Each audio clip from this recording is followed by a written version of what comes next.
CH దుర్గారావా? Call చేసి 2 సంవత్సరాలు అయింది. మన గవర్నమెంట్ వచ్చినాక పింఛన్లు ఇవ్వడం ఆపేశారు. ఆ పింఛన్లు నాకు రావట్లేదు. సకాలం సర్టిఫికేట్ కూడా వచ్చింది, సంవత్సరం అయింది అని చెప్పాను. అయితే ఏం కావాలన్నా పింఛను ఒకటి, నాకు ఉండటానికి ఇల్లు కూడా లేదు, పిల్లలు కూడా చూడట్లేదు, అదొకటి, జీవనోపాధి ఒకటి ఇవ్వండి సార్. సరే 3 చేపిస్తాను అని మాట ఇచ్చాను. సరే అప్పటి నుంచి కలెక్టర్ గారికి సోమవారం అవి తెలుస్తున్నాను, కానీ ఇంతవరకు ఇప్పుడు దీపావళి రోజు హామీ ఇచ్చారు. ఇప్పుడు దీపావళి వెళ్ళిపోయి 5 నెలలు 4 నెలలు అవుతుంది.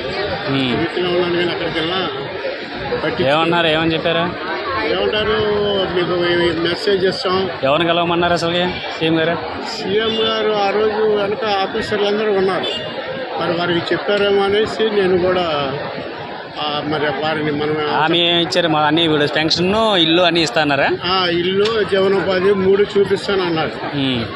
సరే సార్, మేము అప్పుడు మా ఆవిడ నేను ముసలి ఇద్దరం ఉన్నాం సార్.